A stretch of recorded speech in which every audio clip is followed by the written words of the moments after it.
নমস্কাৰ সকলোকে স্বাগতম জনাইছো চেনেলটোৰ আৰু এটা নতুন ভিডিঅলৈ সো আজি ভিডিঅটো ভেৰি ইম্পৰ্টেন্ট হ'বলৈ গৈ আছে কাৰণ আমি আজি ডিসকাস কৰিম লাষ্ট 3 মান্থস জানুৱাৰীৰ পৰা মাৰ্চ মাহলৈকে আসাম স্পেচিফিক যিখিনি কাৰেণ্ট এফেয়াৰ্স আছে ইম্পৰ্টেন্ট সেইখিনি আমি ডিসকাস কৰিম তো ভিডিঅটোত 100ৰ অধিক এমসিকিউ আছে ভেৰি ইম্পৰ্টেন্ট এমসিকিউ বিলাক ডিটেইলছ ভাবে আমি ডিসকাস কৰিম সো ভিডিঅটো আপোনালোকে শেষলৈকে চাব শেষত আপোনালোকৰ বাবে কোৱেশ্চন দি থোৱা আছে হোমৱৰ্ক হিচাপে আপোনালোকে কমেন্টত জনাবলৈ নাপাহৰিব আৰু ইয়াৰ লগতে আপোনালোকে যদি আমাৰ 2026 চনৰ কাৰেণ্ট এফেয়াৰ্সৰ বুকলেটখন ল'ব বিচাৰে তেনেহলে এই বুকলেটখন ল'ব পাৰে এই নম্বৰটোত WhatsApp কৰি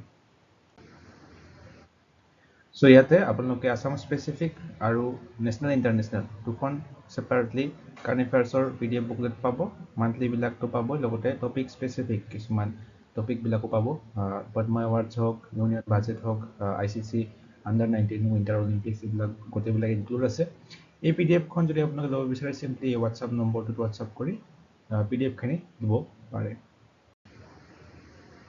তো ভিডিঅটোৰ প্ৰথম প্ৰশ্নটো হৈছে recently who was awarded শিল্পী বঁটা 2026 posthumously তো শিল্পী এৱাৰ্ড প্ৰদান কৰা হৈছে 2026 চনৰ তো ইয়াতে সুধিছে আমাক মৰণোত্তৰভাৱে কোনে লাভ কৰিছে তো মৰণোত্তৰভাৱে শিল্পী বঁটা 2026 লাভ কৰিছে সমৰ হাজৰিকাই অপচন A2 হৈ যাব ইয়াৰে শুদ্ধ উত্তৰ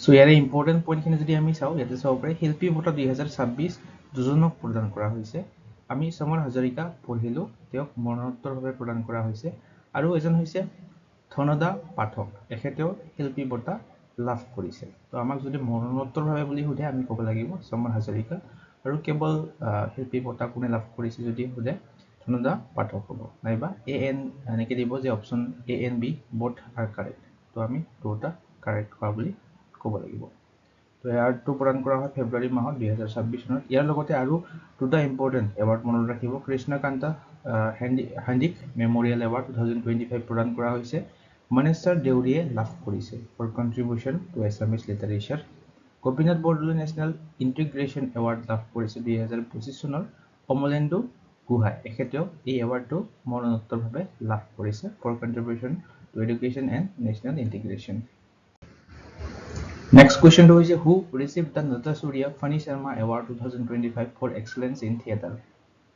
তো থিয়েটাৰত উৎকৃষ্টতাৰ বাবে এই নটসূৰ্য ফণী শৰ্মা বঁটাটো 2025 চনত শেহতীয়াকৈ প্ৰদান কৰা হৈছে 2026 চনত এইটো প্ৰদান কৰা হৈছে কোনে লাভ কৰে কৰুণা ডেকাই এই বঁটাটো লাভ কৰে অপচন B টো হৈ যাব শুদ্ধ উত্তৰ Next question is recently foundation stones of India's first riverine lighthouses were recently laid along which river in Assam? Very important question. ভাৰতৰ প্ৰথমটো নদীৰ লাইটহাউছৰ আধাৰশিলা স্থাপন কৰা হৈছে শেহতীয়াকৈ ব্ৰহ্মপুত্ৰ নদীৰ ওপৰত অপচন C টো হৈ যাব শুদ্ধ উত্তৰ সো শেহতীয়াকৈ 2026 চনৰ 5 মাৰ্চ তাৰিখে কেন্দ্ৰীয় মন্ত্ৰী সৰ্বানন্দ সোণোৱালে ব্ৰহ্মপুত্ৰ নদীৰ পাৰত ভাৰতৰ প্ৰথম টু লাইট হাউছৰ আধাৰশিলা স্থাপন কৰে টোটাল 4টা এনেকুৱা ব্ৰহ্মপুত্ৰ নদীৰ ওপৰত লাইট হাউছ হ'ব পাণ্ডু বগীবিল হিলঘাট বিশ্বনাথ এই ঠাইকেইখনত আৰু এইকেইটাক দ্বীপস্তম্ভ নামেৰে নামকৰণ কৰা হৈছে এইবিলাকে জাহাজ বিলাকৰ নিশাৰ বাবে যাতায়াতৰ সুৰক্ষা বৃদ্ধি কৰিব Next question is recently which Assamese sport personality won Global Gender Equality Award of the International Olympic Committee IOC অৰ্থাৎ আন্তঃৰাষ্ট্ৰীয় অলিম্পিক কমিটিৰ বিশ্ব লিংগ সমতা বঁটা লাভ কৰিছে শেহতীয়াকৈ অসমৰ কোনগৰাকী ক্ৰীড়া ব্যক্তিত্বই তেখেতৰ নাম হৈছে অভিজিত ভট্টাচাৰ্য অপচন B টো হৈ যাব ইয়াৰে শুদ্ধ উত্তৰ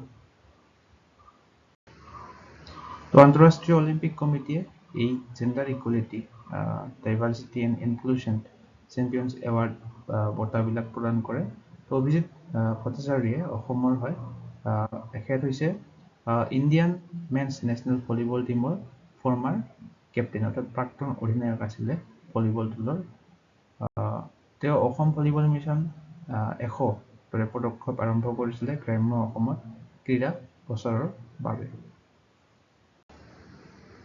The next question is how many personalities from Assam were conferred with the Padma Awards 2026? Very important question. Padma Awards শেহতীয়াকৈ ঘোষণা কৰা হৈছিলে 2026 চনৰ বাবে অসমৰ পৰা টোটাল 5 জন ব্যক্তিয়ে পদ্ম বঁটা লাভ কৰিছিলে। Next question to very important. So recently who among the following was awarded Padma Shri 2026 for contribution to Karbi folk music? তো কাৰ্বি লোকসংগীতলৈ আগবঢ়োৱা অৱদানৰ বাবে এখেতক 2026 চনৰ পদ্মশ্ৰী বঁটা লাভ কৰিছে। এখেত অসমৰেই হয়। এখেতৰ নাম কি? পখিলা লেকথেপি। ইয়াৰে অপশ্যন এ টো শুদ্ধ হৈ যাব, পখিলা লেকথেপি।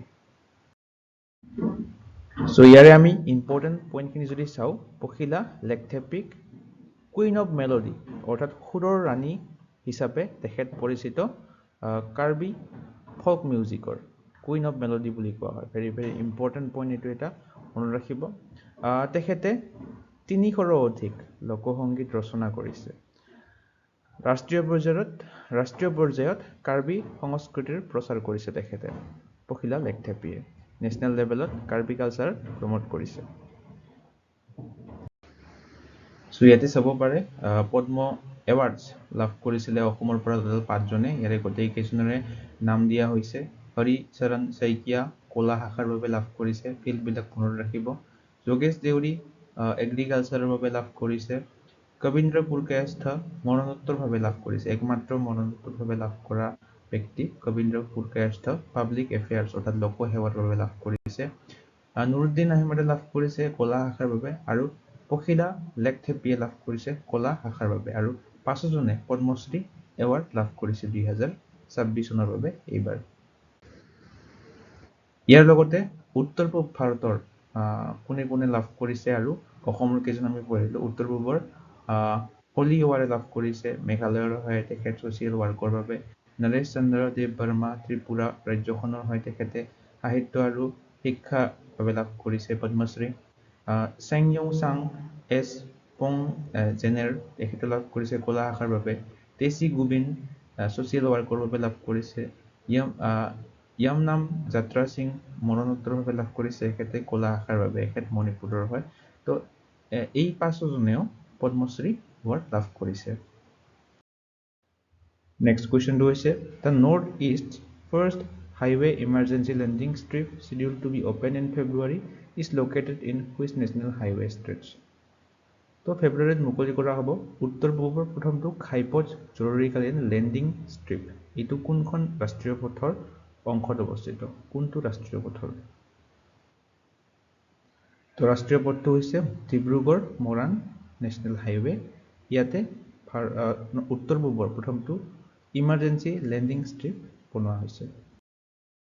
আৰু এই লেণ্ডিং ষ্ট্ৰিপটোৰ দৈৰ্ঘ্য হৈছে 4.2 কিলোমিটাৰ, যিয়ে অসামৰিক বিমান ভাৰতীয় বায়ুসেনাৰ সুখয় আৰু ৰাফেলৰ দৰে যুদ্ধ বিমানবিলাকক চম্ভালিব পৰাকৈ ডিজাইন কৰা হৈছে এই ঘাইপথটো। আৰু ই ডিব্ৰুগড় বিমানবন্দৰৰ বিকল্প হিচাপে কাম কৰিব, আৰু ইয়াক ৰাষ্ট্ৰীয় ঘাইপথ আৰু আন্তঃগাঁথনি উন্নয়ন নিগমে নিৰ্মাণ কৰিছে। লগতে এই ভিডিঅ'টো চাই যদি আপোনালোকৰ সহায় হোৱা বুলি ভাবে তেনেহ'লে আপোনালোকে লাইক বটনটোত ক্লিক কৰি ইয়াতে এটা হাইপ বটন দেখা হ'ব, ইয়াতে ক্লিক কৰিব নাপাহৰিব। ইয়াতে ক্লিক কৰি হাইপ কৰি দিব। Next question is recently in which place was newly built Science City of Assam recently inaugurated? তো অসমত শেহতীয়াকৈ এখন নতুন বিজ্ঞান চহৰ উদ্বোধন কৰা হৈছিলে শেহতীয়াকৈ, নিশ্চয় দেখিছে। এইখন হৈছে সেই ছায়েন্স চিটিখন। এইখন নিৰ্মাণ কৰা হৈছে সোণাপুৰৰ টেপেচিয়াত। অপশ্যন বিটো হ'ব শুদ্ধ উত্তৰ। ইয়াতে চাব পাৰে 2026 চনৰ 10 মাৰ্চৰ দিনা গুৱাহাটীৰ উপকণ্ঠ টেপেচিয়া সোণাপুৰত ৰাজ্যৰ প্ৰথমখন বিজ্ঞান নগৰ উদ্বোধন কৰে অসমৰ মুখ্যমন্ত্ৰী হিমন্ত বিশ্ব শৰ্মাই। নেক্সট কুৱেশ্যনটো হৈছে where is the new National Informatics Center NIC data center coming up in Assam? তো অসমত নতুন ৰাষ্ট্ৰীয় সূচনা বিজ্ঞান কেন্দ্ৰৰ ডাটা চেণ্টাৰ ক'ত স্থাপন হ'বলৈ গৈ আছে? তো এইখন স্থাপন হ'বলৈ গৈ আছে গুৱাহাটীৰ আমিনগাঁৱত। অপশ্যন বিটো হৈ যাব শুদ্ধ উত্তৰ।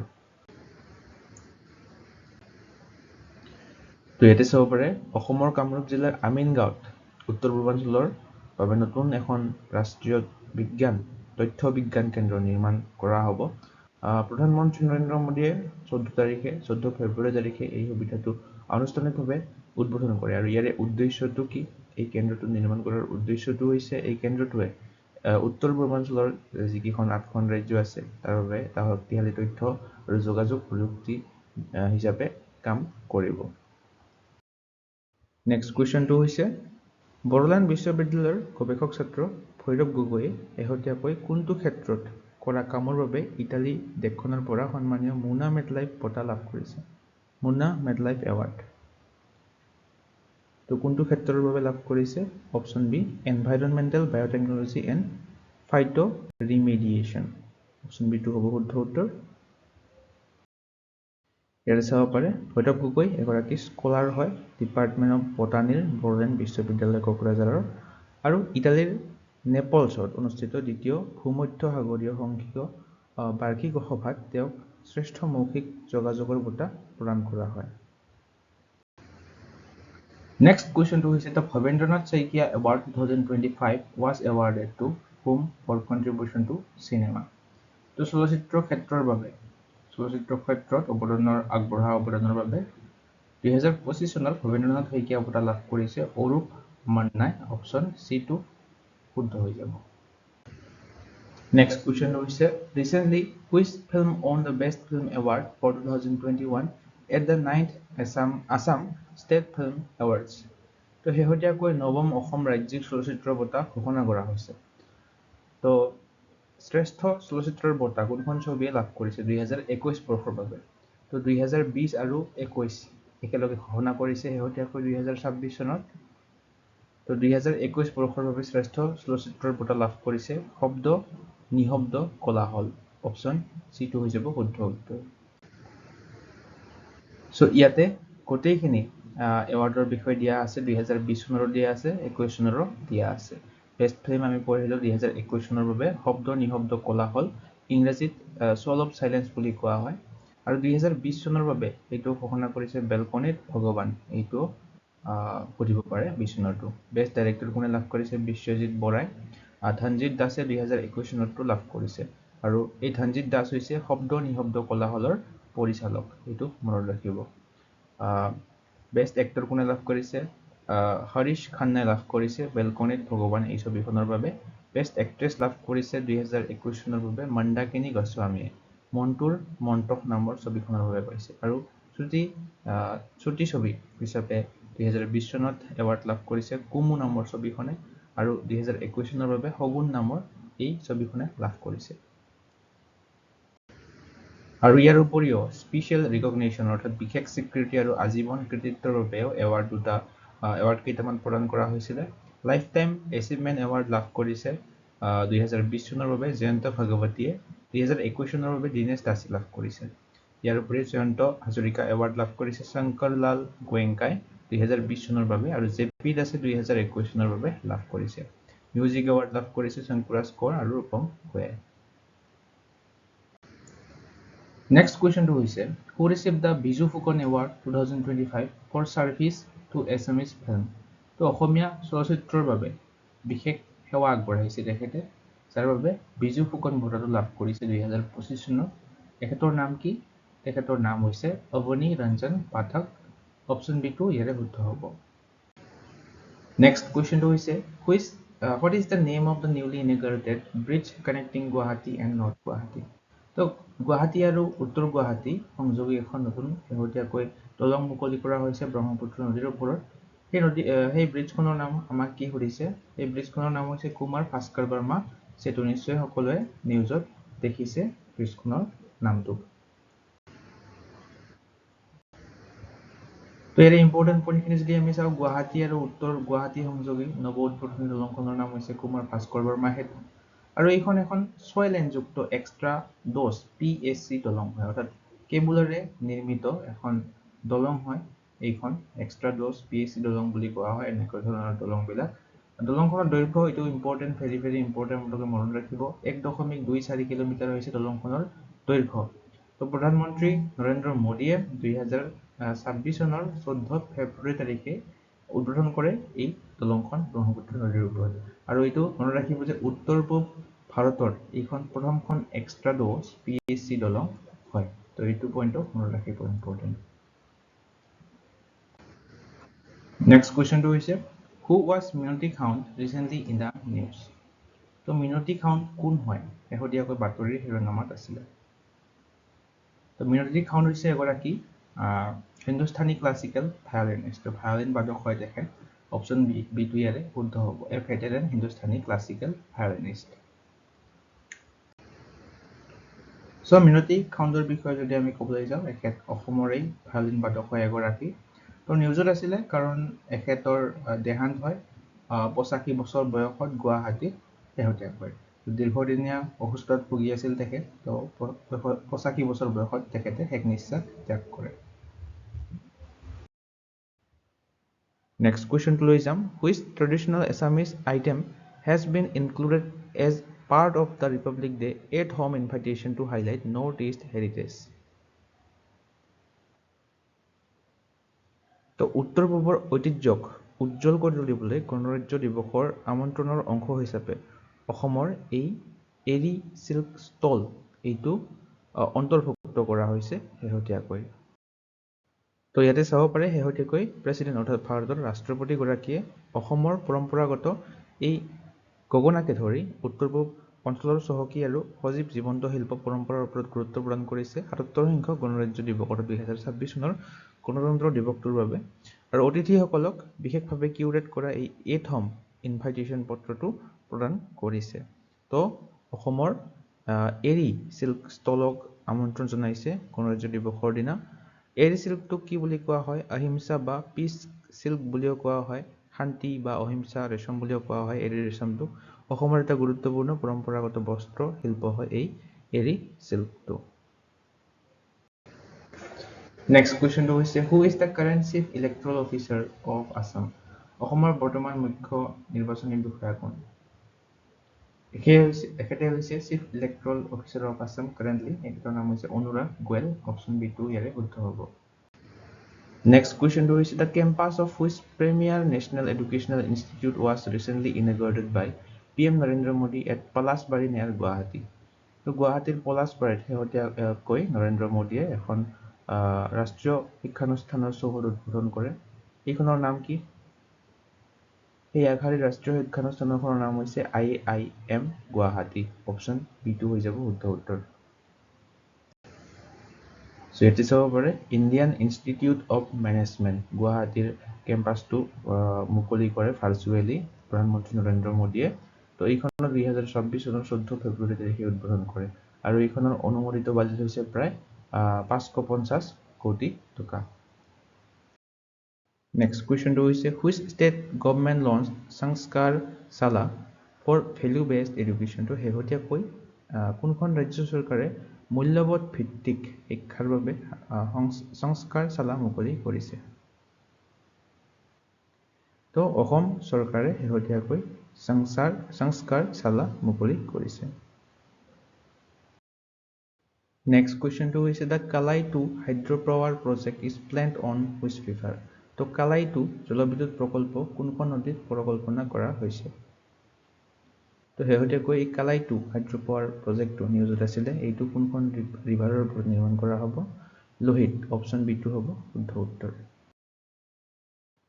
নেক্সট কুৱেশ্যনটো হৈছে under Assam government's financial assistance scheme how much monthly aid is provided to Udasin Bhakat. অৰ্থাৎ শেহতীয়াকৈ এই উদাসীন ভকতসকলৰ বাবে এটা স্কিম লঞ্চ কৰিছিলে অসম চৰকাৰে। কিমান আৰ্থিক সাহায্য প্ৰদান কৰিছে এই আঁচনিটোৰ অধীনত? তো 1500 অৰ্থাৎ 1500 টকা মাহিলী সাহায্য প্ৰদান কৰা হ'ব এই আঁচনিটোৰ জৰিয়তে।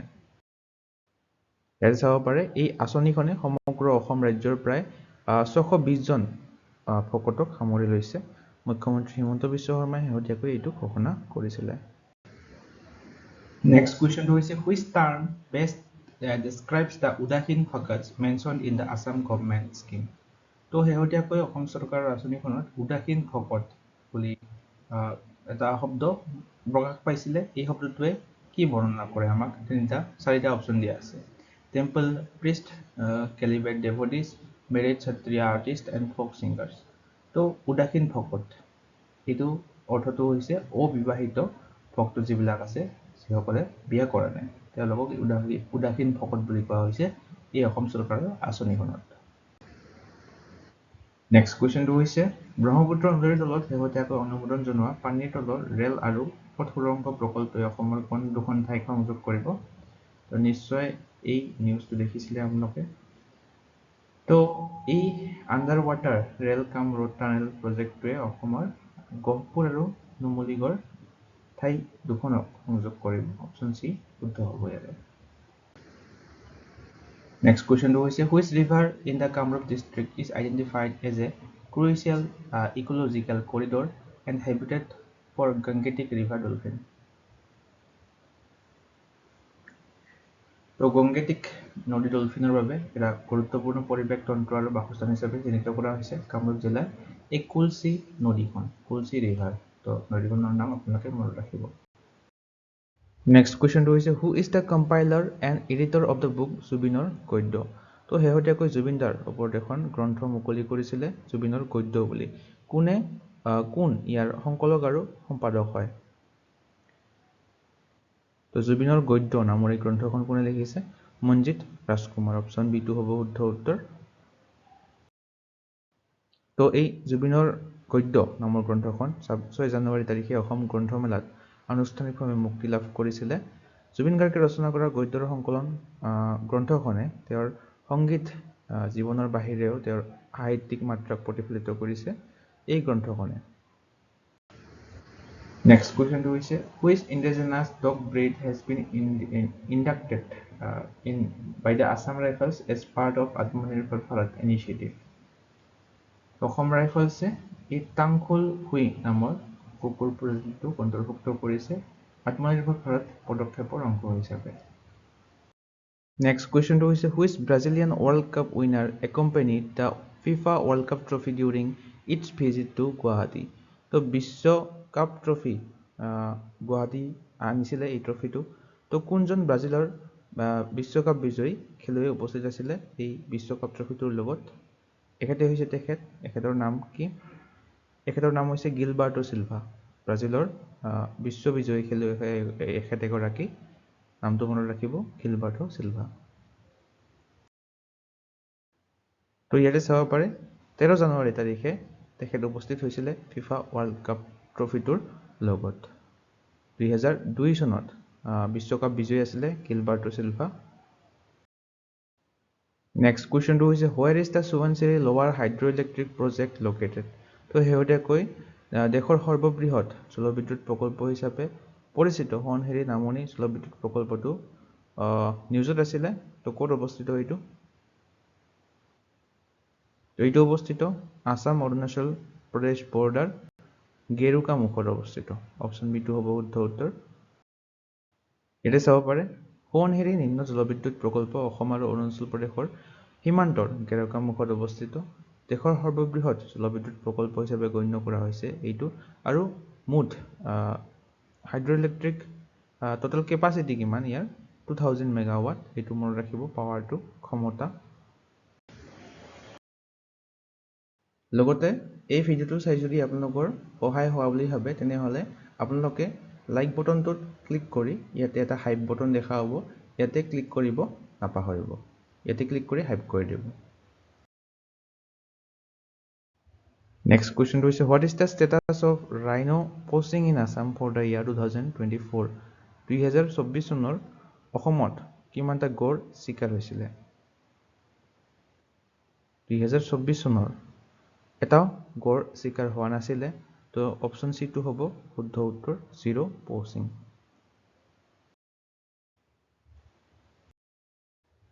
নেক্সট কুৱেশ্যনটো হৈছে who was the founding editor of influential Assamese magazine Prantik who recently passed away? তো শেহতীয়াকৈ প্ৰান্তিক আলোচনীখনৰ সম্পাদকগৰাকীৰ মৃত্যু হৈছিলে। তেখেতৰ নাম কি? তেখেতৰ নাম হৈছে প্ৰদীপ বৰুৱা। অপশ্যন ডিটো হ'ব শুদ্ধ উত্তৰ। প্ৰদীপ বৰুৱা ৰাধা গোবিন্দ বৰুৱাৰ পুত্ৰ আছিলে। আসাম ট্ৰিবিউন গোটৰ প্ৰতিষ্ঠাপক ৰাধা গোবিন্দ বৰুৱাৰ পুত্ৰ আছিলে তেখেত প্ৰদীপ বৰুৱা 87 বছৰ বয়সত প্ৰদীপ বৰুৱাৰ মৃত্যু হয় শেহতীয়াকৈ Next question to which state became the first in India to constitute its 8th state pay commission? তো ভাৰতৰ কোনখন ৰাজ্যই নিজৰ অষ্টম ৰাজ্যিক দৰমহা আয়োগ গঠন কৰা হিচাপে প্ৰথমখন ৰাজ্য হৈ পৰিছে ভাৰতৰ তো অষ্টম ৰাজ্যিক দৰমহা আয়োগ গঠন কৰা প্ৰথম ৰাজ্যখনেই হৈছে আমাৰ অসম ৰাজ্যখন অপচন ইয়াৰে এটো হ'ব শুদ্ধ উত্তৰ Next question to হৈছে who has been appointed as the chairperson of 8th pay commission in Assam অসমৰ অষ্টম দৰমহা আয়োগৰ অধ্যক্ষ হিচাপে কাক নিযুক্তি দিয়া হৈছে শেহতীয়াকৈ তো আমি পঢ়িলো অলপ আগতে অসমখন হৈছে প্ৰথমখন ৰাজ্য যিয়ে 8th pay commission এপ্লাই কৰিছে তো এই আয়োগখনৰ অধ্যক্ষ হিচাপে নিযুক্তি দিয়া হৈছে সুভাষ দাসক অপচন বি টো হ'ব শুদ্ধ উত্তৰ ইয়াতে চাব পাৰে ফৰ্মাৰ আসাম চিফ সেক্ৰেটাৰী আছিল সুভাষ দাস তেখেতক এপইণ্ট কৰা হৈছে হেড অফ দা কমিশ্যন হিচাপে তেওঁৰ বিস্তৃত প্ৰশাসনিক অভিজ্ঞতাই স্পষ্ট প্ৰমাণৰ ভিত্তিত পৰামৰ্শ আগবঢ়াব বুলি আশা কৰা হৈছে Next question is India's first sleeper Vande Bharat Express launched in Assam connects Guwahati railway station to which destination? তো ভাৰতৰ প্ৰথমখন বন্দে ভাৰত স্লিপাৰ গুৱাহাটীৰ পৰা আৰম্ভ কৰা হৈছিল এইখন কোনখন ঠাইক সংযোগ কৰিছে গুৱাহাটী ৰেলৱে ষ্টেচনক হাওৰা ৰেলৱে ষ্টেচনৰ সৈতে সংযোগ কৰিছে ভাৰতৰ প্ৰথমখন Vande Bharat express sleeper Vande Bharat express Next question is recently who received lifetime achievement award from the Northeastern Tea Association NETA North Eastern Tea Associationৰ জীৱনজোৰা সাধনা বঁটা শেহতীয়াকৈ প্ৰদান কৰিছিলে এখেতে লাভ কৰিছে পিয়ুষ দেশাই এখেতৰ নাম অপচন সি টো হ'ব শুদ্ধ উত্তৰ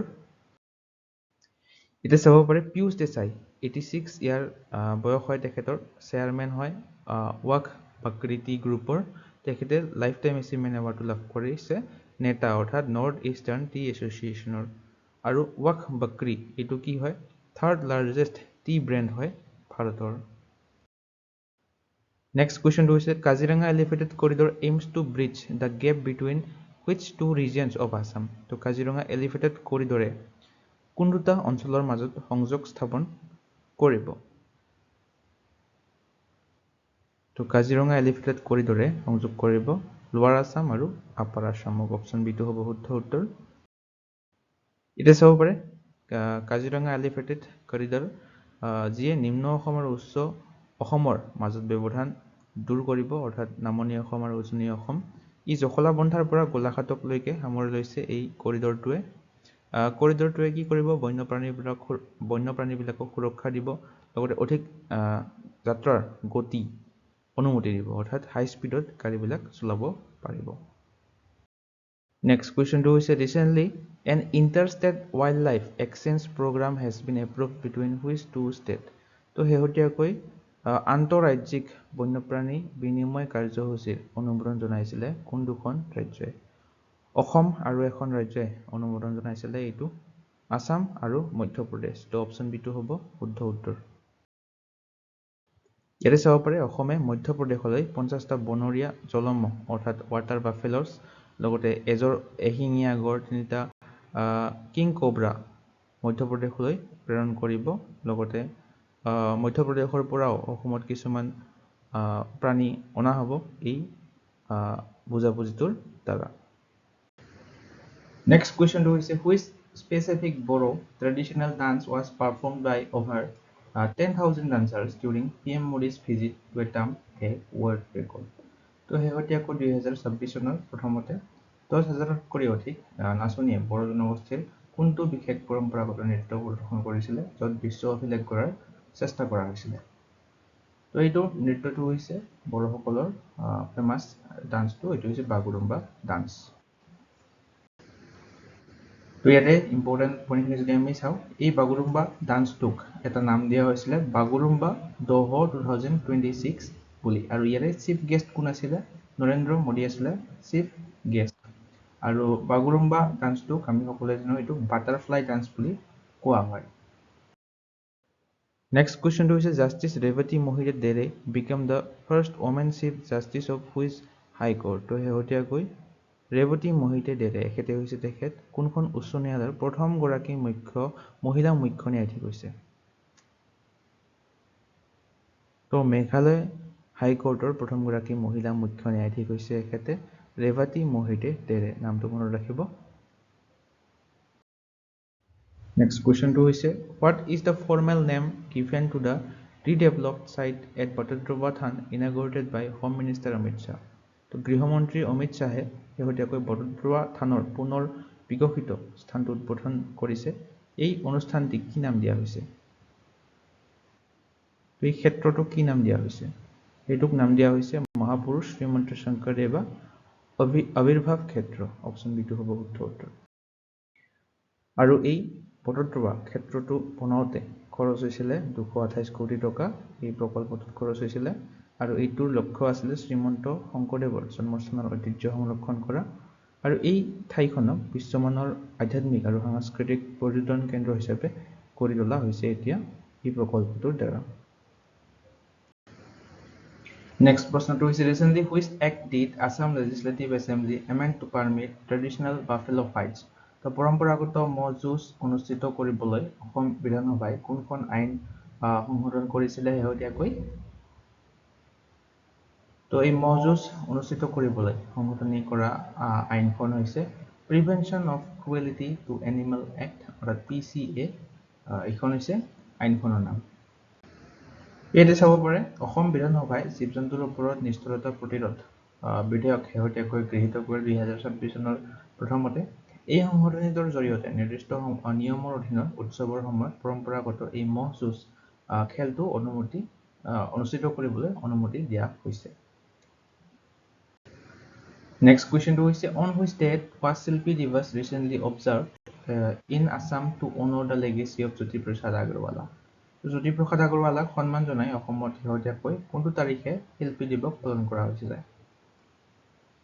তো শিল্পী দিৱস হেহতীয়াকৈ উদযাপন কৰা হৈছিল জানুৱাৰী মাহৰ 17 তাৰিখে Next question হৈছে recently which Assamese film won the award of excellence special mention at the Accolade Global Film Competition তো হেহতীয়াকৈ এখন অসমীয়া ছবিয়ে Accolade Global Film প্ৰতিযোগিতাত উৎকৃষ্টতাৰ বঁটা লাভ কৰিছে বিশেষ উল্লেখ হিচাপে এইখন ছবিৰ নাম কি আমি ক'ব লাগে এইখন হৈছে মই এটি নিশাসৰ অপচন এ2 হৈ যাব শুদ্ধ উত্তৰ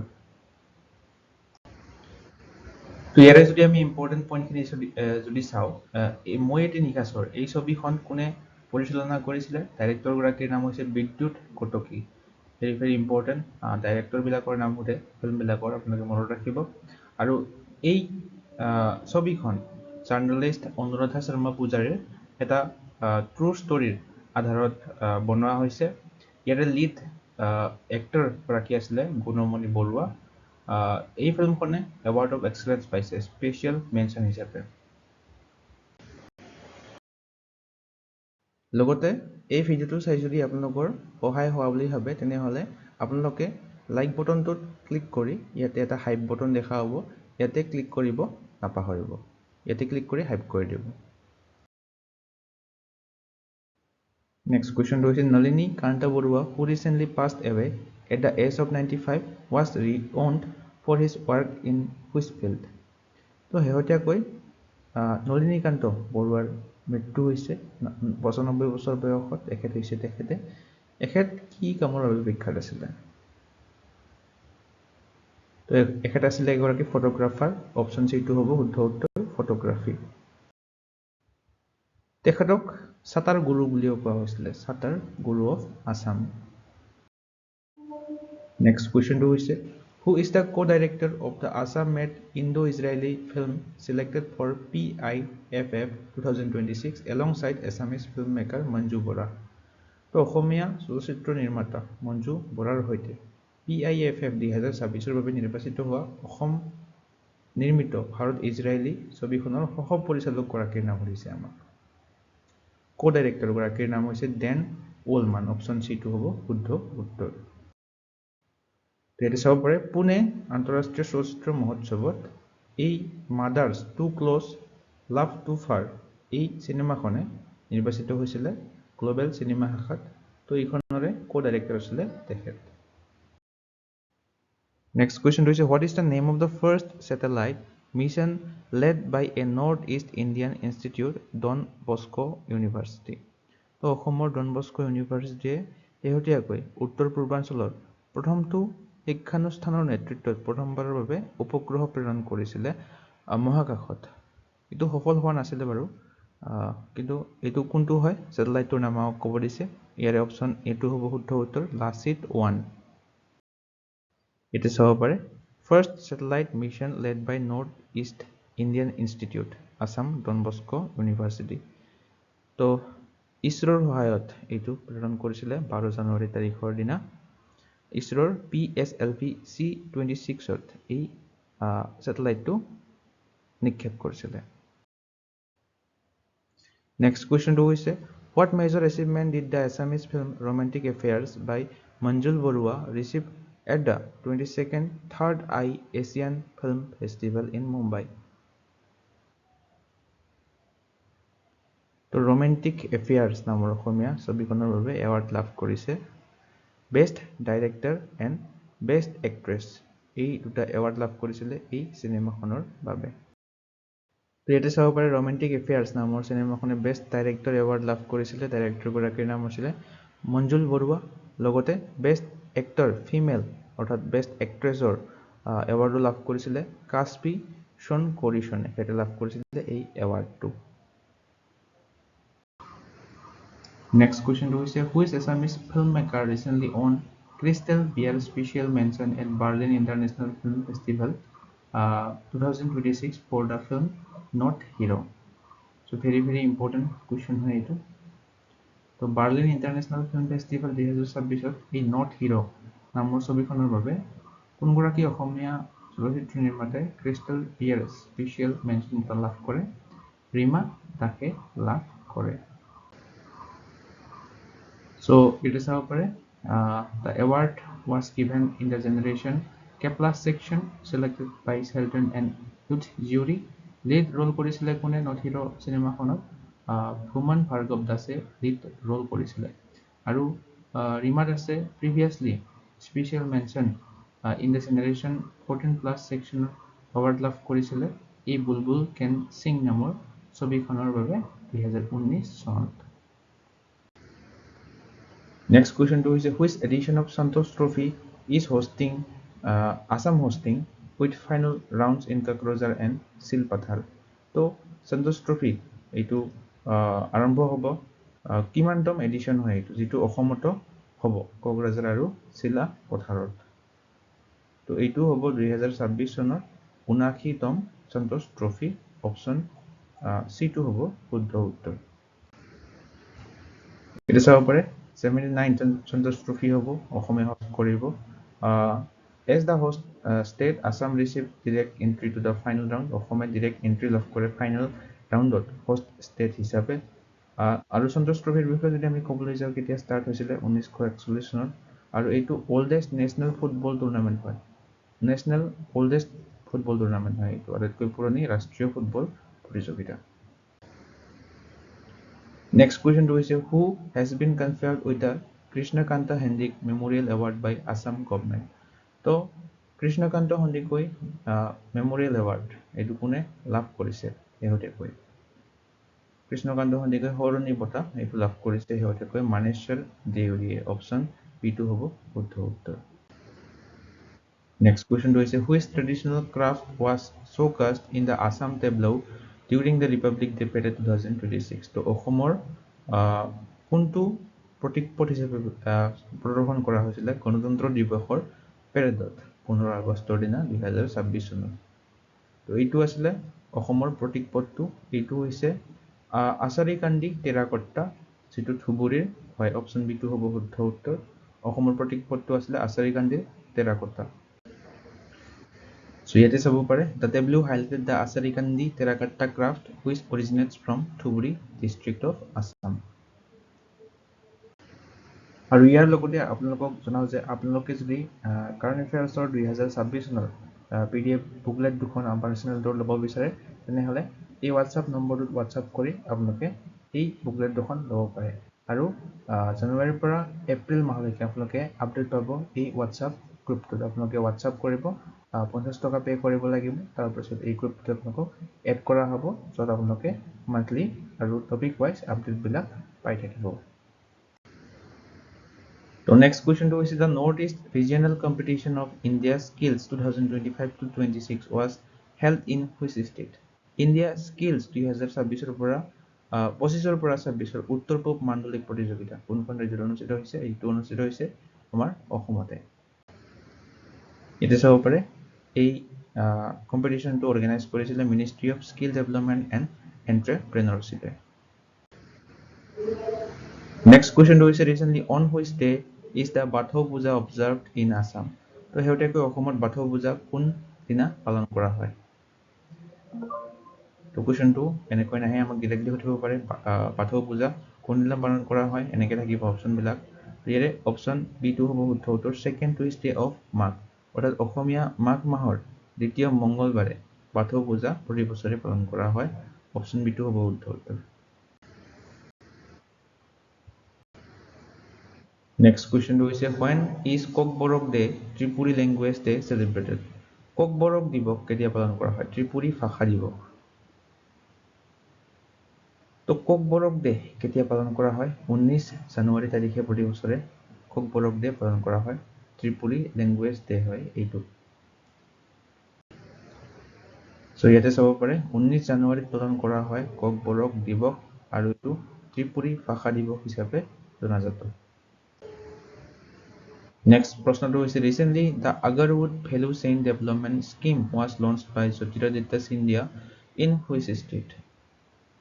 তো Agarwood Value Chain Development Scheme এইটো এটা স্কিম হয় এইটো লঞ্চ কৰিছে হেৱতিয়াকৈ ত্ৰিপুৰা ৰাজ্যখনত Next question to is Madam Mefi is a festival related to which community? তো Madam Mefi কোন সম্প্ৰদায়ৰ সৈতে সম্পৰ্কিত এটা উৎসৱ তো Madam Mefi তো হৈছে এটা আহোম কমিউনিটি অৰ্থাৎ আহোম সম্প্ৰদায়ৰ সৈতে সম্পৰ্কিত উৎসৱ এটা চাব পাৰে Madam Mefi কেতিয়া পালন কৰা হয় নিশ্চয় সকলোৱে জানো 31 জানুৱাৰী তাৰিখে প্ৰতি বছৰে Madam Mefi উৎসৱটো পালন কৰা হয় Madam Mefi আহোম জনগোষ্ঠীৰ এক গুৰুত্বপূৰ্ণ পুৰুষৰ এটা পূজা উৎসৱ হয় সো ভিডিওটো প্ৰথম প্ৰশ্নটো হৈছে Recently who became the first Assamese leader to participate in World Economic Forum WEF অৰ্থাৎ বিশ্ব অৰ্থনৈতিক মঞ্চত অংশগ্ৰহণ কৰা প্ৰথমজন অসমীয়া নেতা হিচাপে কোনে পৰিগণিত হৈছে হেৱতিয়াকৈ তো ছবিত দেখি নিশ্চয় ধৰিব পাৰিছে আমাৰ অসমৰ মুখ্যমন্ত্ৰী ডক্টৰ হিমন্ত বিশ্ব শৰ্মা হৈছে প্ৰথমগৰাকী এছামিছ লিডাৰ যিয়ে ৱৰ্ল্ড ইকনমিক ফৰামত অংশগ্ৰহণ কৰিছে এটা চাব পাৰে 19 জানুৱাৰীৰ পৰা 23 জানুৱাৰীলৈকে বিশ্ব অৰ্থনৈতিক মঞ্চৰ অৰ্থাৎ ৱৰ্ল্ড ইকনমিক ফৰামৰ এনুৱেল মিটিংখন হয় ডেভছত আৰু তাতে হিমন্ত বিশ্ব শৰ্মাই অংশগ্ৰহণ কৰে আৰু প্ৰথমবাৰৰ বাবে কেন্দ্ৰীয় চৰকাৰে অসমক এখন উন্নত ৰাজ্যৰ সমান্তৰালকৈ WEF অৰ্থাৎ ৱৰ্ল্ড ইকনমিক ফৰামত ভাৰতক প্ৰতিনিধিত্ব কৰাৰ সুযোগ দিছে নেক্সট কুৱেশ্যনটো হৈছে এই কুৱেশ্যনটো অলপ আগতে আমি পঢ়িলো who has been chosen as a new chief minister of মণিপুৰৰ নতুন মুখ্যমন্ত্ৰী হিচাপে কাক নিৰ্বাচিত কৰা হৈছে এখেতৰ নাম হৈছে য়মনাম খেমচান্দ সিং অপশ্যন বি2 হৈ যাব ইয়াৰে শুদ্ধ উত্তৰ নেক্সট কুৱেশ্যনটো হৈছে who has been appointed as Manipur's first female deputy chief minister মণিপুৰৰ প্ৰথম মহিলা উপমুখ্যমন্ত্ৰী হিচাপে কাক নিযুক্তি দিয়া হৈছে এখেতক নিযুক্তি দিয়া হৈছে এখেতৰ নাম হৈছে নেমচা কিপগেন অপশ্যন এ2 হ'ব শুদ্ধ উত্তৰ আৰু ইয়াৰ লগতে ইম্পৰ্টেন্ট এটা পইণ্ট আৰু মনত ৰাখিব যে মণিপুৰৰ নতুন মুখ্যমন্ত্ৰী হিচাপে নিৰ্বাচিত হৈছে য়মনাম খেমচান্দ সিং তো আমি ডেপুটি চিফ মিনিষ্টাৰ গৰাকীৰ বিষয়ে পঢ়িলো প্ৰশ্নটোত তো ইয়াতে এইটো মনত ৰাখিব মুখ্যমন্ত্ৰী হিচাপে নিৰ্বাচিত হৈছে য়মনাম খেমচান্দ সিং লগতে এই ভিডিওটো চাই যদি আপোনালোকৰ সহায় হোৱা বুলি ভাবে তেনেহলে আপোনালোকে লাইক বটনটোত ক্লিক কৰি ইয়াতে এটা হাইপ বটন দেখা হ'ব ইয়াতে ক্লিক কৰিব নাপাহৰিব ইয়াতে ক্লিক কৰি হাইপ কৰি দিব Next question 2 is the government of Assam is constructing a second administrative hub in which city, featuring an assembly building and MLA hostels. তো শেহতীয়াকৈ ডিব্ৰুগড়ত অসম চৰকাৰে বিধানসভা ভৱন আৰু বিধায়ক আৱাস সংবলিত দ্বিতীয়টো প্ৰশাসনিক কেন্দ্ৰ নিৰ্মাণ কৰি আছে। তো ইউনিয়ন মিনিষ্টাৰ অমিত শ্বাহে 19 জানুৱাৰী হ'ব 19 জানুৱাৰী তাৰিখে এই প্ৰজেক্টটো ভিজিট কৰে আৰু এই কমপ্লেক্সটোত কি থাকিব G+2 বিধানসভা ভৱন থাকিব এটা বিধায়ক হোষ্টেল থাকিব আৰু 800 আসনৰ এটা প্ৰেক্ষাগৃহ থাকিব। Next question is in which national park of Assam was Royal Bengal tiger visually recorded via camera trap after nearly 30 years? অৰ্থাৎ প্ৰায় 30 বছৰৰ পিছত অসমত প্ৰথমবাৰ দেখা গৈছে ৰয়েল বেংগল টাইগাৰ কোনখন ৰাষ্ট্ৰীয় উদ্যানত কেমেৰা ট্ৰেপৰ সৈতে অৰ্থাৎ কেমেৰা লগাই থোৱা আছিলে তাত ধৰা পৰিছে এই ৰয়েল বেংগল টাইগাৰটো ইয়াতে চাব পাৰে এটো দেখা গৈছে ডিব্ৰু-চৈখোৱা নেশ্যনেল পাৰ্কত ডিব্ৰু-চৈখোৱা ৰাষ্ট্ৰীয় উদ্যানত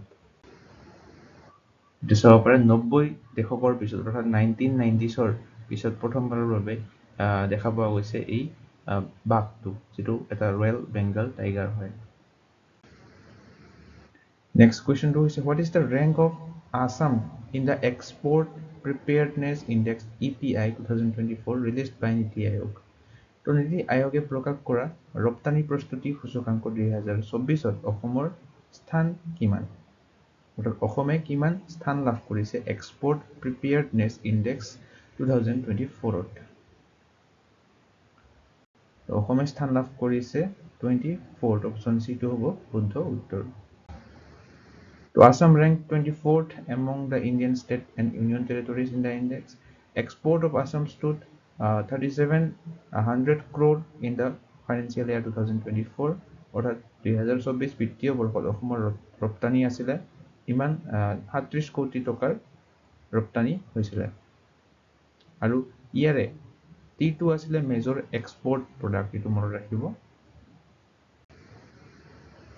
Next question is the Assam government signed MOUs worth approximately how much amount during the World Economic Forum Summit in Davos? তো শেহতীয়াকৈ আমি পঢ়িলো আমাৰ অসমৰ মুখ্যমন্ত্ৰী ডক্টৰ হিমন্ত বিশ্ব শৰ্মা প্ৰথম গৰাকী অসমীয়া নেতা আছিলে ওয়াৰ্ল্ড ইকোনমিক ফোৰামত অংশ লোৱা তো কিমান টকাৰ অসম চৰকাৰে প্ৰায় কিমান টকাৰ বুজাবুজি চুক্তি স্বাক্ষৰ কৰে এই 2026 চনৰ ওয়াৰ্ল্ড ইকোনমিক ফোৰাম অৰ্থাৎ বিশ্ব অৰ্থনৈতিক মঞ্চত তো অসম চৰকাৰে অপশন বি টো হ'ব শুদ্ধ উত্তৰ 1 লাখ crore টকাৰ বুজাবুজিৰ চুক্তি স্বাক্ষৰিত কৰে তো মন ৰাখিব এটো।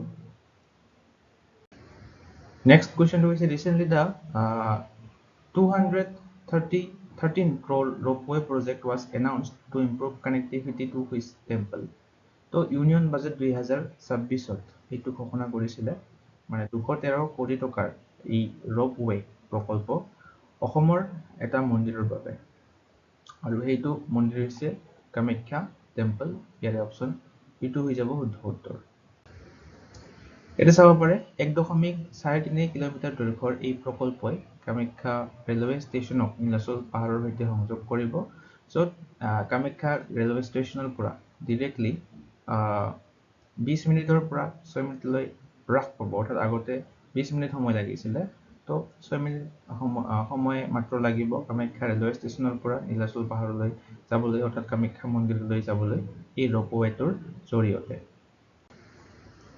Next question is the India European Union Free Trade Agreement FTA often called mother of all trade deals is expected to significantly impact which major export sector in Assam?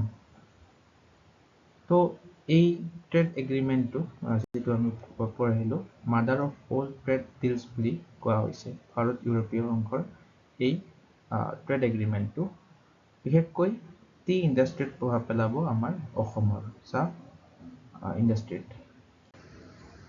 Next question is which of the following states has received $182 million in aid from the Asian Development Bank to strengthen disaster management? তো দুৰ্যোগ ব্যৱস্থাপনা শক্তিশালী কৰিবলৈ Asian উন্নয়ন বেংকৰ পৰা অসম ৰাজ্যখনে $182 million সাহায্য লাভ কৰিছে শেহতীয়াকৈ। Next question is the Astalakshmi Darshan Youth Exchange Program is an initiative of which ministry? Ashtalakshmi দৰ্শন যুৱ বিনিময় কাৰ্যসূচী এটা পদক্ষেপ লোৱা হৈছিলে। এই পদক্ষেপটো লৈছিলে ministry of development of north eastern region অৰ্থাৎ উত্তৰ পূব অঞ্চল উন্নয়ন মন্ত্ৰালয়ে লৈছিলে এই অষ্টলক্ষ্মী দৰ্শন যুৱ বিনিময় কাৰ্যসূচীটো। Next question is what is the total budgetary allocation of Ministry of Development to Northeastern Region DONER in the Union Budget 2026? তো কেন্দ্ৰীয় বাজেট 2026 উত্তৰ পূব অঞ্চলৰ উন্নয়ন মন্ত্ৰালয়ৰ বাবে ইউনিয়ন বাজেটত কিমান ধন আবণ্টন দিয়া হৈছিলে 6,800 crore 6,800 কোটি টকা। Next question is which mental health institute in Assam is proposed to be upgraded to a regional apex institute in the union budget? তো কেন্দ্ৰীয় বাজেট 2026 অসমৰ এখন মানসিক স্বাস্থ্য প্ৰতিষ্ঠানক আঞ্চলিক শীৰ্ষ প্ৰতিষ্ঠানলৈ উন্নীত কৰাৰ প্ৰস্তাৱ দিয়া হৈছিলে। সেইখন হৈছে আমাৰ LGB অৰ্থাৎ Lokpriya Gopinath Bordoloi regional institute of mental health Tezpur. Next question is what is the primary objective of the new project for the restoration and rejuvenation of wetlands across 9 districts in Assam? তো অসমৰ 9খন জিলাত জলাশয় পুনৰুদ্ধাৰ আৰু পুনৰুজ্জীৱিতকৰণৰ বাবে এটা নতুন প্ৰকল্প লোৱা হৈছে। এই প্ৰকল্পটোৰ নাম উদ্দেশ্যটো কি? এই প্ৰকল্পটোৰ উদ্দেশ্যটো হৈছে টু ৰিডিউচ উৰবান ফ্লাডিং ৰিস্ক অৰ্থাৎ চহৰীয়া বানপানীৰ আশংকা হ্ৰাস কৰা।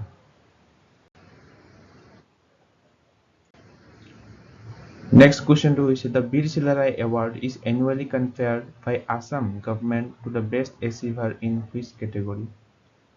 তো বীৰ চিলাৰাই এৱাৰ্ড প্ৰতি বছৰে প্ৰদান কৰা হয়। তো এইটো প্ৰদান কৰা হয় NCC কেডেট বিলাকক। অপচন B2 হৈ যাব শুদ্ধ উত্তৰ। তো এইটো চাব পাৰে আমি বীৰ চিলাৰাই দিৱস প্ৰতি বছৰে পালন কৰোঁ কেই তাৰিখে 1 ফেব্ৰুৱাৰী তাৰিখে।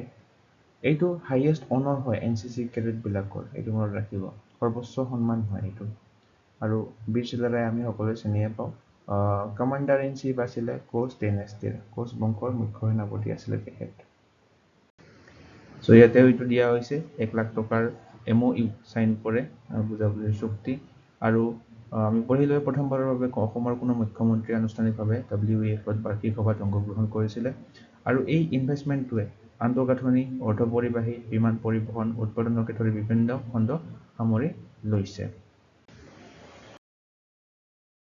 লগতে এই ভিডিঅ'টো চাই যদি আপোনালোকৰ সহায় হোৱা বুলি ভাবে তেনেহ'লে আপোনালোকে লাইক বটনটোত ক্লিক কৰি ইয়াতে এটা হাইপ বটন দেখা হ'ব, ইয়াতে ক্লিক কৰিব নাপাহৰিব, ইয়াতে ক্লিক কৰি হাইপ কৰি দিব। Next question is which Padma Shri awardee from Assam in 2026 is associated with sericulture and the Bodoland Silk Park? তো এখেত হৈছে যোগেশ দেউৰী, অপশ্যন A2 হ'ব শুদ্ধ উত্তৰ। তো পদ্ম এৱাৰ্ডছৰ বিষয়ে 2026 চনৰ আমি অলৰেডি ডিটেইলভাৱে এইটো ভিডিঅ'ত আমি ডিছকাছ কৰিছোঁৱে। যদি চোৱা নাই আপোনালোকে ডেছক্ৰিপশ্যনত প্লেলিষ্টৰ লিংকটো দিয়া আছে, তাতে গৈ চাব পাৰে। এইটো চাব পাৰে যোগেশ দেউৰীয়ে তেওঁ এগৰাকী চেৰিকালচাৰ এক্টিভিষ্ট আছিলে আৰু ইণ্টিগ্ৰেটেড বড়োলেণ্ড ৰেচম উদ্যানৰ প্ৰতিষ্ঠাপক হয় তেখেতে। Next question is exercise Khanjar 2026 is conducted between India and which country? Khanjar 2026 নামৰ এই অনুশীলনটো ভাৰত আৰু কোনখন দেশৰ মাজত চলোৱা হৈছিলে? তো ভাৰত আৰু কিৰগিস্তানৰ মাজত এই খঞ্জাৰ 2026 নামৰ অনুশীলনটো অনুষ্ঠিত হৈছিলে। তো ইয়াতে চাব পাৰে খঞ্জাৰ 2026 নামৰ এক্সাৰচাইজটো ইণ্ডিয়া আৰু কিৰগিস্তানৰ মাজত অনুষ্ঠিত হৈছিলে আৰু এইটো অসমত অনুষ্ঠিত হৈছিলে, সেইবাবে এইটো ইম্পৰ্টেণ্ট হৈ যাব। 13তম এডিশ্যন আছিলে এইটো খঞ্জাৰ 2026 এক্সাৰচাইজৰ। তো 4 তাৰিখৰ পৰা ফেব্ৰুৱাৰীৰ 17 তাৰিখলৈকে অনুষ্ঠিত হৈছিলে অসমৰ মিছামাৰী। আৰু ইয়াৰে ফ'কাছটো কি আছিলে? ফ'কাছটো আছিলে ৰাষ্ট্ৰসংঘৰ আদেশৰ অধীনত সন্ত্ৰাসবাদ বিৰোধী আৰু নগৰ যুদ্ধ অভিযানত কাৰ্যক্ষমতা বৃদ্ধিৰ ওপৰত গুৰুত্ব আৰোপ কৰা হৈছিলে। Next question is the joint training exercise Agni Pariksha was conducted between Indian Army and which force? তো ভাৰতীয় সেনাবাহিনী আৰু কোনটো বাহিনীৰ মাজত এই যৌথ প্ৰশিক্ষণ অনুশীলন অগ্নি পৰীক্ষা নামৰ যৌথ প্ৰশিক্ষণ অনুশীলনটো অনুষ্ঠিত হৈছিলে। 2026 চনত এই অগ্নি পৰীক্ষা নামৰ এক্সাৰচাইজটো হৈছিলে ITBP অৰ্থাৎ ইণ্ডো টিবেটিয়ান বৰ্ডাৰ পুলিচ আৰু ভাৰতীয় সেনাবাহিনীৰ মাজত। Next question is important question eta. Indian mountaineer Kabak Yanu recently summited Mount Aconcagua. Where is this peak located? তো ভাৰতীয় পৰ্বতাৰোহী হয় কাবাক ইয়ানুৱে শেহতীয়াকৈ মাউণ্ট একনকাগুৱা আৰোহণ কৰিছিল। এই শৃংগটো ক'ত অৱস্থিত? মনত ৰাখিব যে এই কাবাক ইয়ানু হৈছে অৰুণাচল প্ৰদেশৰ এগৰাকী মাউণ্টেইনাৰ। অৰুণাচল প্ৰদেশ। তো এই পিকটো অৰ্থাৎ এই মাউণ্ট একানকগুৱা এইটো ক'ত অৱস্থিত? সাউথ আমেৰিকাত অৱস্থিত, দক্ষিণ আমেৰিকাত। Next question হৈছে in which state is Rojama Orange Festival organized? তো শেহতীয়াকৈ ৰজুমা অৰেঞ্জ ফেষ্টিভেল কোনখন ৰাজ্যত আয়োজন কৰা হৈছিলে? ৰজুমা অৰেঞ্জ ফেষ্টিভেলটো আয়োজন কৰা হৈছিলে নাগালেণ্ড ৰাজ্যখনত। অপশ্যন D টো হৈ যাব শুদ্ধ উত্তৰ। আৰু এই ফেষ্টিভেলটোৰ এইটো পঞ্চম সংস্কৰণ আছিলে। থিমটো আছিলে এবান্ডান্স অফ দা ৰজুমা। Next question to is the Busu Dima festival recently celebrated in Dima Hasao belongs to which community? So Dima Hasao ঠাইখনত এই বুসু ডিমা উৎসৱটো পালন কৰা হৈছিলে। এইটো কোনটো সম্প্ৰদায়ৰ এটা ফেষ্টিভেল হয়? এইটো ডিমাছা সম্প্ৰদায়ৰ এটা ফেষ্টিভেল হয়। নেক্সট কুৱেশ্যনটো হৈছে প্ৰশাসনীয় ব্যৱধান দূৰ কৰিবলৈ আৰু পৰ্যটনৰ প্ৰসাৰৰ বাবে বাজেট 2026ত অসমৰ এখন প্ৰধান ৰাষ্ট্ৰীয় উদ্যানৰ বাবে কোনটো কৰ্তৃপক্ষ গঠনৰ ওপৰত গুৰুত্ব আৰোপ কৰিছে? কাজিৰঙা টুৰিষ্ট অথৰিটি হৈ যাব শুদ্ধ উত্তৰ। So ভিডিঅ'টোৰ প্ৰথম প্ৰশ্নটো হৈছে which city is proposed to be developed as a regional healthcare hub integrating medical education, diagnostics and tertiary care in the Union Budget 2026? তো শেহতীয়াকৈ ফেব্ৰুৱাৰী মাহত ইউনিয়ন বাজেট ঘোষণা কৰা হৈছিলে। তো ইয়াতে চিকিৎসা, শিক্ষা, ৰোগ নিৰ্ণয় আৰু টাৰ্চিয়াৰী কেয়াৰক একত্ৰিত কৰি কোনখন চহৰক আঞ্চলিক স্বাস্থ্য সেৱা কেন্দ্ৰ হিচাপে গঢ়ি তোলাৰ প্ৰস্তাৱ দিয়া হৈছিলে? এইখন হৈছে গুৱাহাটী চহৰখন। নেক্সট কুৱেশ্যনটো হৈছে on which date was বীৰ চিলাৰাই দিৱস observed in Assam in the year 2026? তো শেহতীয়াকৈ অসমত বীৰ চিলাৰাই দিৱস উদযাপন কৰা হৈছিলে 1 ফেব্ৰুৱাৰী তাৰিখে। অপশ্যন C টো হৈ যাব শুদ্ধ উত্তৰ। তো ইয়াতে চাব পাৰে অসমীয়া মাঘ মাহৰ পূৰ্ণিমাত পালন কৰা হয় প্ৰতি বছৰে। আৰু 2025 চনত 12 ফেব্ৰুৱাৰী তাৰিখে আছিলে। তো 2026 চনত এইটো আগুৱাইছে 1 ফেব্ৰুৱাৰী তাৰিখে শেহতীয়াকৈ অনুষ্ঠিত হৈ গৈছে বীৰ চিলাৰাই দিৱস। নেক্সট কুৱেশ্যনটো হৈছে what is the name of the online portal launched by Assam government for mutual transfer of grade 3 and grade 4 employees? তো শেহতীয়াকৈ তৃতীয় আৰু চতুৰ্থ বৰ্গৰ এডিআৰইৰ যিবিলাক কৰ্মচাৰী আছে সেইবিলাকৰ পাৰস্পৰিক বদলিৰ বাবে অসম চৰকাৰে এটা অনলাইন পৰ্টেল মুকলি কৰিছিলে। সেইটোৰ নাম হৈছে স্বাগতা সতীৰ্থ পৰ্টেল 2.0। অপশ্যন বি টো হৈ যাব ইয়াৰে শুদ্ধ উত্তৰ। Next question is the Union Budget 2026 proposed the development of the specific tourism circuit connecting Arunachal Pradesh, Sikkim, Assam, Manipur, Mizoram and Tripura. What is it called? তো কেন্দ্ৰীয় বাজেট 2026ত এই কেইখন ৰাজ্যক সংযোগ কৰা এটা নিৰ্দিষ্ট পৰ্যটন চক্ৰ বা সাৰ্কিট গঢ়ি তোলাৰ বাবে প্ৰস্তাৱ দিয়া হৈছিলে। এই সাৰ্কিটটো কি বুলি কোৱা হৈছে? তো ইউনিয়ন বাজেট 2026ত এই সাৰ্কিটটোক কোৱা হৈছে বুদ্ধিষ্ট হেৰিটেজ সাৰ্কিট বুলি। অপশ্যন C টো হৈ যাব শুদ্ধ উত্তৰ।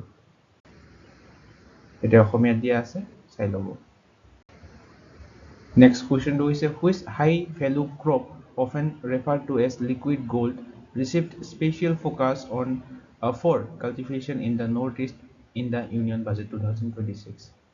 তো লিকুইড গোল্ড অৰ্থাৎ তৰল সোণ বুলি অভিহিত কৰিছে ইউনিয়ন বাজেটত এই গছবিধক। এই গছবিধৰ নাম হৈছে অগৰ উড বা হাঁচি গছ। অপশ্যন বিটো হৈ যাব শুদ্ধ উত্তৰ। তো এই অগৰুড গছবিধক তৰল সোণ বা দেৱতাৰ কাঠ বুলিও কোৱা হয়। ইংলিছত উডছ অফ গডছ বুলিও কোৱা হয়। এইটো মনত ৰাখিব। অবৈধ নিষ্কাশন ৰোধ আৰু সুগন্ধি বা ধূপ উদ্যোগক প্ৰসাৰিত কৰাৰ বাবে ইউনিয়ন বাজেট 2026ত এইটোক উৎসাহিত কৰা হৈছে। Next question is on which day Ali Ai Ligang festival traditionally celebrated on Assam? In Assam. তো Ali Ai Ligang উৎসৱটো কোন দিনা পালন কৰা হয়? ইয়াতে আমাক দিয়া আছে first Monday of March, first Wednesday of Phagun, first Friday of Bohag, and last Sunday of Ahin. Very important question হয় এই questionটো। Ali Ai Ligang প্ৰতি বছৰে পালন কৰা হয় ফাগুন মাহৰ প্ৰথম বুধবাৰে। অপশ্যন বিটো হৈ যাব ইয়াৰে শুদ্ধ উত্তৰ। ইয়াতে ইম্পৰ্টেণ্ট পইণ্টখিনি যদি আমি চাওঁ, আলি আই লৃগাঙৰ তিনিটা অৰ্থ আছে। আলি শব্দটোৱে শিপা বা বীজ অৰ্থ বুজায়। আই মানে এই শব্দটোৰ অৰ্থ হৈছে ফল, মনত ৰাখিব। লিগাম শব্দটোৰো এটা অৰ্থ আছে, ইয়াৰ অৰ্থ হৈছে বীজ সিঁচা, অৰ্থাৎ যি আমি বীজ সিঁচো সেইটো লিগাং বুলি কোৱা হয়। আৰু এই আলি আই লিগাং অসমৰ মূলত মিচিং সম্প্ৰদায়ে পালন কৰে। ই এটা কৃষি উৎসৱ হয়। লগতে এই ভিডিঅ'টো চাই যদি আপোনালোকৰ সহায় হোৱা বুলি ভাবে তেনেহ'লে আপোনালোকে লাইক বটনটোত ক্লিক কৰি ইয়াতে এটা হাইপ বটন দেখা হ'ব, ইয়াতে ক্লিক কৰিব নাপাহৰিব। ইয়াতে ক্লিক কৰি হাইপ কৰি দিব। নেক্সট কুৱেশ্যনটো হৈছে ভাৰতত পোৱা একমাত্ৰ বান্দৰৰ প্ৰজাতি কোনটো, যিটো বিশেষভাৱে অসমৰ এই হলংপাৰ গিবন বন্যপ্ৰাণী অভয়াৰণ্যত সংৰক্ষণ কৰা হৈছে? তো এই বান্দৰৰ প্ৰজাতিটো হৈছে ৱেষ্টাৰ্ণ হলুক গিবন। এইটো হৈছে বান্দৰৰ প্ৰজাতিটো। Option C is the correct answer. তো এইটোক এন্ডেঞ্জাৰ্ড হিচাপে টেগ কৰা হৈছে IUCN ৰেড লিষ্টত। Next question is which Assamese cricketer was recently named the captain of Rajasthan Royals for IPL 2026? তো IPL 2026 বাবে ৰাজস্থান ৰয়েলছৰ অধিনায়ক হিচাপে নিৰ্বাচিত হৈছে অসমৰ ৰিয়ান পৰাগে। Next question is who presented the fourth on account budget for Assam for the initial months of 2026-27 financial year? তো 2026 পৰা 27 বিত্তীয় বৰ্ষৰ প্ৰাৰম্ভিক মাহকেইটাৰ বাবে কটন একাউণ্ট বাজেট উপস্থাপন কৰিছিলে কোনে? ভাৰতৰ বিত্তমন্ত্ৰী অজন্তা নেওগে। অপশ্যন ডিটো ইয়াৰে শুদ্ধ হ'ব। Next question is which state will host the first Northeast Festival of Rice, Grains of Heritage? তো প্ৰথম Northeast Festival of Rice, Grains of Heritage কোনখন ৰাজ্যই আয়োজন কৰিব? নাগালেণ্ড ৰাজ্যখনে। Next question is recently which declaration was signed to resolve the border dispute between Assam and Arunachal Pradesh? তো অসম আৰু অৰুণাচল প্ৰদেশৰ মাজৰ সীমান্ত বিবাদ নিষ্পত্তি কৰিবলৈ অসমৰ কোনখন এখন ডিক্লেৰেশ্যন সাইন কৰা হৈছে? অসম আৰু অৰুণাচল প্ৰদেশ এই ৰাজ্য দুখনে সাইন কৰিছে নামচাই ডিক্লেৰেশ্যন। অপশ্যন বিটো হ'ব শুদ্ধ উত্তৰ। তেতিয়া চাব পাৰি 2022 চনত অসমৰ মুখ্যমন্ত্ৰী হিমন্ত বিশ্ব শৰ্মা আৰু অৰুণাচলৰ মুখ্যমন্ত্ৰী পেমা খাণ্ডুৱে স্বাক্ষৰ কৰিছিলে এই নামচাই ডিক্লেৰেশ্যনখন। শেহতীয়াকৈ সেই জোছাত নামচাই ঘোষণাৰ অধীনত অসম আৰু অৰুণাচল প্ৰদেশৰ মাজৰ প্ৰথমটো চৰকাৰী সীমান্ত স্তম্ভ স্থাপন কৰা হৈছে। Next question is which of the following location is proposed as a potential site for establishing the Dark Sky Park in Assam? তো অসমত ডাৰ্ক স্কাই পাৰ্ক স্থাপন কৰাৰ বাবে কোনখন ঠাইক সম্ভাৱ্য স্থান হিচাপে প্ৰস্তাৱ কৰা হৈছে? তো এই ঠাইখন হৈছে ডিমা হাছাও ঠাইখন। অপশ্যন চিটো হ'ব ইয়াৰে শুদ্ধ উত্তৰ। আৰু ইয়াৰ লগতে ডিমা হাছাওৰ লগতে আৰু দুখন ঠাইক চিনাক্ত কৰা হৈছিলে কাজিৰঙা এণ্ড মানাস। এই তিনিখন ঠাইত প্ৰস্তাৱ কৰা হৈছে ডাৰ্ক স্কাই পাৰ্ক স্থাপনৰ বাবে। Next question to is the Salai hydroelectric project is located on which river? তো Salai নহয় এইটো Salal জলবিদ্যুৎ প্ৰকল্প কোনখন নদীত অৱস্থিত? Salal hydroelectric project এইটো অৱস্থিত Senab নদীখনত অপচন এটো ইয়াৰে শুদ্ধ হ'ব। Next question to is recently the newly discovered plant species Osbekia Zubin garginia was found in which national park of Assam?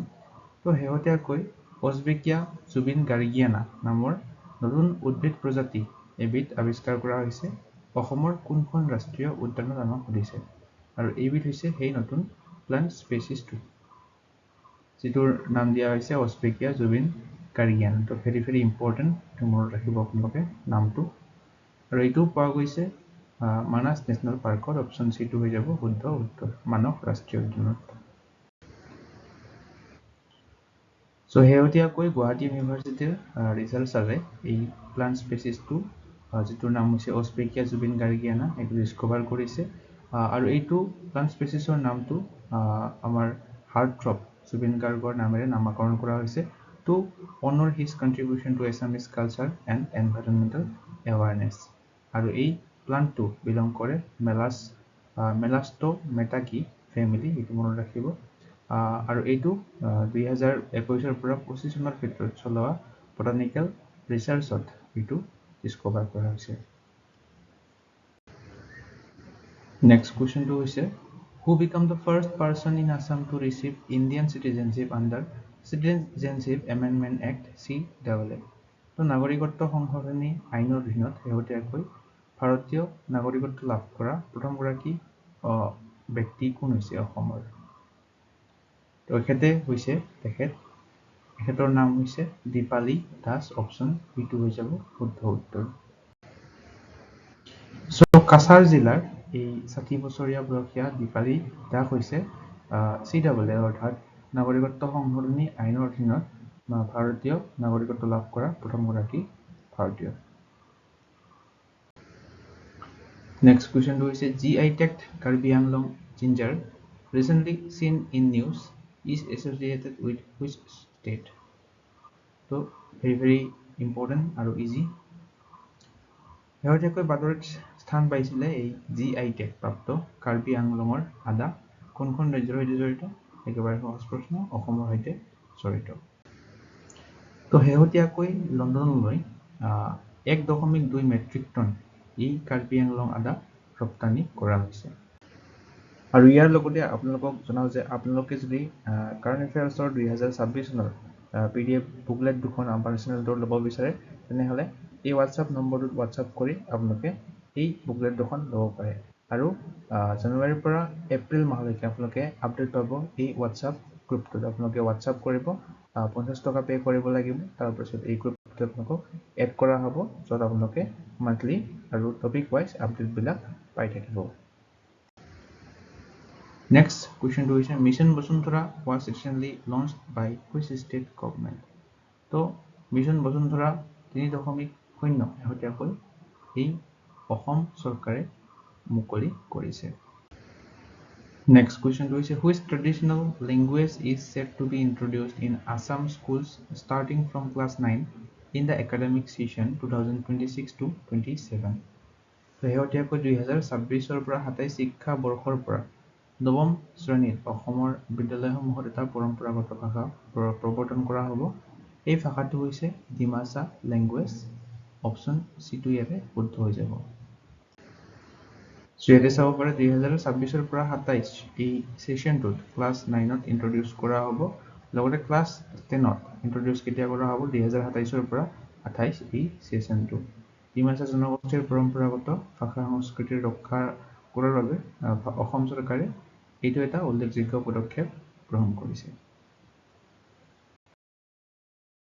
Next question to is in which place was 65th annual conference of Boro Sahitya Sabha held?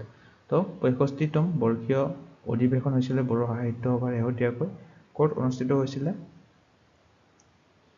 ইয়াৰে শুদ্ধ উত্তৰটো হ'ব option D বৰলাউগাঁও চিৰাঙত অনুষ্ঠিত হৈছিল বড়ো সাহিত্য সভাৰ 65তম বৰ্ষীয় অধিৱেশনটো 2026 চনত এইটো 65th অৰ্থাৎ 65তম এনুৱেল কনফাৰেন্স হৈ গৈছে বড়ো সাহিত্য সভাৰ চিৰাঙৰ এই ফিল্ডখন হৈছে বৰলাওগাঁও ঠাইখনৰ বড়ো সাহিত্য সভাৰ হেডকোৱাৰ্টাৰ আমাক যদিহে আমি ক'বলৈ পাওঁ কোকৰাঝাৰ জিলাত আৰু বৰ্তমান ছেক্ৰেটাৰী হৈছে সুৰত নাৰ্জাৰী ডক্টৰ সুৰত নাৰ্জাৰী লগতে এই ভিডিঅ'টো চাই যদি আপোনালোকৰ সহায় হোৱা বুলি ভাবে তেনেহ'লে আপোনালোকে লাইক বটনটোত ক্লিক কৰি ইয়াতে এটা হাইপ বটন দেখা হ'ব ইয়াতে ক্লিক কৰিব নাপাহৰিব ইয়াতে ক্লিক কৰি হাইপ কৰি দিব Next question to is which state launched a financial assistance scheme for Udasin Fakats on 2nd January of 2026? ইয়াৰে শুদ্ধ উত্তৰটো হ'ব অপশ্যন চি অসম অৰ্থাৎ অসমত 2026 চনৰ 2 জানুৱাৰী তাৰিখে উদাসীন ভক্তসকলৰ বাবে বিত্তীয় সাহায্য আঁচনি আৰম্ভ কৰা হৈছে ইয়াৰে ইম্পৰ্টেণ্ট পইণ্টখিনি যদি আমি চাওঁ সাংস্কৃতিক ঐতিহ্য সংৰক্ষণৰ বাবে ৰাজ্যৰ বৈষ্ণৱী মঠ অৰ্থাৎ বৈষ্ণৱী সত্ৰবিলাকত থকা বৈবাহিক সন্যাসীসকলক মাহিলী 1500 টকাৰ ব্যৱস্থা কৰি উদাসীন ভকতৰ বাবে 2026 চনৰ 2 জানুৱাৰী তাৰিখে অসম চৰকাৰে আৰ্থিক সাহায্য আঁচনি আৰম্ভ কৰে Next question to is what percentage of India's total muga silk production is contributed by Assam? তো শেহতীয়াকৈ এটা তথ্য এটা ৰিলিজ হৈছিলে ভাৰতৰ মুঠ মুগা সূতা উৎপাদনৰ কিমান শতাংশ অসমৰ পৰা উৎপাদন হয় তো অসমৰ পৰা টোটেল 90% ভাৰতৰ মুগা সিল্ক উৎপাদন হয় অপশ্যন ডি টো হৈছে শুদ্ধ উত্তৰ এটা চাব পাৰে ভাৰতৰ মুঠ এৰী ৰেচমৰ 65% অসমতে উৎপন্ন হয় Next question is Kaziranga National Park recorded what percentage increase in foreign tourist influx in the 2022 to 2023 period? ইয়াৰে অপশ্যন সি টু হ'ব শুদ্ধ উত্তৰ 127% অৰ্থাৎ 127% শতাংশ বৃদ্ধি পাইছে 2023 আৰু 2022 পৰা 23 বৰ্ষত কাজিৰঙা ৰাষ্ট্ৰীয় উদ্যানত বিদেশী পৰ্যটকৰ আগমনৰ শতাংশটো Next question to is what is the name of Tripura's first incubation and innovation hub launched to promote startups and entrepreneurship? তো startup আৰু উদ্যোগীকৰণৰ প্ৰসাৰ কৰিবলৈ মুকলি কৰা হৈছে ত্ৰিপুৰাৰ প্ৰথমটো ইনকিউবেশ্যন আৰু ইনোভেশ্যন হাব এইটোৰ নাম কি এইটোৰ নাম হৈছে টিনেষ্ট অপশ্যন চি টু হৈ যাব শুদ্ধ উত্তৰ আৰু টিনেষ্টৰ সম্পূৰ্ণ ৰূপটো হৈছে ত্ৰিপুৰা নাৰ্চিউৰিং এণ্টাৰপ্ৰিনাৰশ্বিপ এণ্ড ষ্টাৰ্টআপছ আৰু এইটো আগৰতলাত অৱস্থিত ত্ৰিপুৰাৰ ৰাজধানী Next question is who was conferred with the Pratima Bodua Pandey Award 2024 for contribution to folk culture? তো শেহতীয়াকৈ প্ৰতিমা বৰুৱা পাণ্ডে এৱাৰ্ড 2024 টো প্ৰদান কৰা হৈছে কাক প্ৰদান কৰা হৈছে ৰত্নেশ্বৰ মোৰাণ অপশ্যন বি টো হ'ব শুদ্ধ উত্তৰ এটা চাব পাৰে the award was instituted by All Assam Student Union অৰ্থাৎ ASU সদৌ অসম ছাত্ৰ সন্থাৰ উদ্যোগত এই বঁটাটো প্ৰদান কৰা হৈছে Next question to is what are the monthly benefits provided to male postgraduate students under newly introduced Babu Asani scheme? তো শেহতীয়াকৈ অসম চৰকাৰে বাবু আঁচনি নামৰ স্কিম এটা লঞ্চ কৰিছিলে তো স্নাতকোত্তৰ ছাত্ৰবিলাকক মাহিলী কিমান টকাৰ সাহায্য প্ৰদান কৰা হৈছে এই স্কিমটোৰ আণ্ডাৰত তো এই বাবু আঁচনিটোৰ জৰিয়তে পোষ্ট গ্ৰেজুৱেট ষ্টুডেণ্টবিলাকক প্ৰদান কৰা হৈছে 2000 টকা অপশ্যন ডি টো হ'ব শুদ্ধ উত্তৰ So ইয়াতে চাব পাৰে এই স্কিমটোৰ দ্বাৰা গ্ৰেজুৱেট ছাত্ৰ ছাত্ৰীবিলাকক 1000 টকা প্ৰদান কৰা হৈছে আৰু পোষ্ট গ্ৰেজুৱেট ষ্টুডেণ্টবিলাকক 2000 টকা প্ৰদান কৰা হৈছে Next question is recently which district of Arunachal Pradesh become India's first bio-high district? তো bio-high জিলা হৈ পৰিছে প্ৰথমখন ভাৰতৰ এইখন হৈছে অৰুণাচল প্ৰদেশৰ কেই পান্নৰ অপশ্যন বি টো হ'ব শুদ্ধ উত্তৰ এই জিলাখনে bio-high district হৈছে প্ৰথমখন Next question is which bank launched India's first solar powered ATM van? তো ভাৰতৰ প্ৰথমখন সৌৰশক্তি চালিত ATM van কোনটো বেংকে মুকলি কৰিছিল এইখন হৈছে এই ভ্যানখন ATM ভ্যানখন এইটো ত্ৰিপুৰা গ্ৰামীণ বেংকে শেহতীয়াকৈ মুকলি কৰিছিলে। নেক্সট কুৱেশ্যন হৈছে which state has been declared the ginger capital of India. শেহতীয়াকৈ কোনখন ভাৰতৰ আদাৰ ৰাজধানী বুলি ঘোষণা কৰা হৈছিলে? Ginger capital of India. তো শেহতীয়াকৈ মিজোৰাম, অৰ্থাৎ মিজোৰাম অপশ্যন চিটো হ'ব উত্তৰ। মিজোৰাম ৰাজ্যখনক কেপিটেল অফ গিংগাৰ, আদাৰ ৰাজধানী বুলি ঘোষণা কৰা হৈছে। সো আপোনালোকৰ বাবে হোমৱৰ্কৰ কুৱেশ্যনটো হৈছে ভেৰি ইম্পৰ্টেণ্ট কুৱেশ্যন এইটো এটা। Who became the 94th Grandmaster of India and the first ever from the state of Assam? তো আগন্তুক এক্সামসমূহত এই কুৱেশ্যনটো সোধাৰ যথেষ্ট সম্ভাৱনা আছে।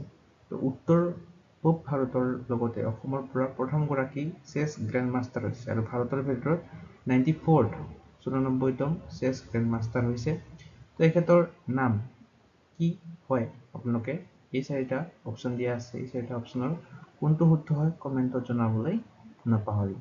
লগতে ভিডিঅ'টো লাইক কৰি দিব, লগতে লাইক বটনটো ক্লিক কৰাৰ পিছত হাইপ বটনটো ক্লিক কৰিব আগন্তুক এনেধৰণৰ কণ্টেণ্ট পাই থাকিবৰ বাবে।